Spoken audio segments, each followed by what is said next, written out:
Hello, welcome to ஷாஸ் subscriber touch. Like பண்ணுங்க, share பண்ணுங்க, சப்ஸ்கிரைப் பண்ணுங்க. மறக்காம கீழே இருக்க பெல் ஐகான் டச் பண்ணுங்க. Have a nice day. Hi hello viewers, இன்றைக்கி நம்ம பார்க்க போகிறது சிக்கன் பிரியாணி. சட்டுன்னு ரொம்ப சிம்பிளாக செய்கிற ஈஸியான ஒரு சிக்கன் பிரியாணி ரெசிபியை தான் இன்றைக்கி பார்க்க போகிறோம். வாங்க போய் பார்ப்போம். ஃபஸ்ட்டு ஒரு கடாய் எடுத்துட்டு அதில் எண்ணெய் ஊற்றிக்கலாம். 3 ஸ்பூன் நெய் ஊற்றிக்கிறேன். நெய் நல்லா ஹீட் ஆனதுக்கப்புறம் பட்டை, கிராம்பு, ஏலக்காய் வதக்கிட்டு 1 கப் வெங்காயம் எடுத்திருக்கேன். 3 பச்சை மிளகாய். இது எல்லாம் நல்லா வதங்கினதுக்கப்புறம் 4 டேபிள் ஸ்பூன் இஞ்சி பூண்டு பேஸ்ட்டு நல்லா வதங்கினதுக்கப்புறம் 1/2 கப் தக்காளி எடுத்திருக்கேன்.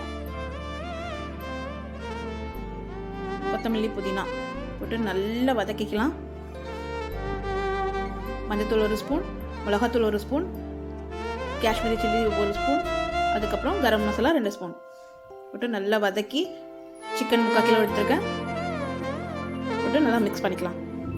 3 ஸ்பூன் தயிர் ஊற்றி வச்சு மிக்ஸ் பண்ணி நான் தேவையான அளவுக்கு கல்லுப்பு போட்டிருக்கேன். போட்டு நல்லா குக் பண்ணிக்கலாம். நல்லா சிக்கன் குக் ஆகிடுச்சுங்க. இப்போ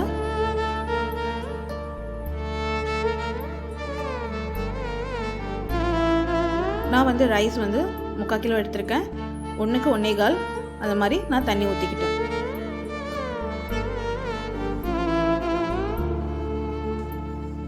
தண்ணி நல்லா கொதிச்சிச்சு. இப்போ ரைஸ் போட்டுக்கலாம்.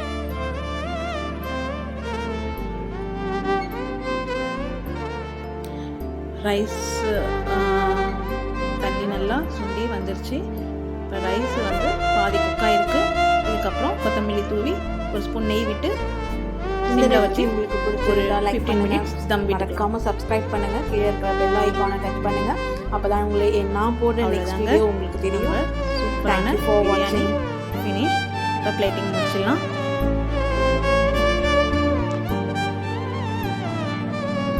அவ்வளோதாங்க, 20 மினிட்ஸில் சிக்கன் பிரியாணி ரெடி.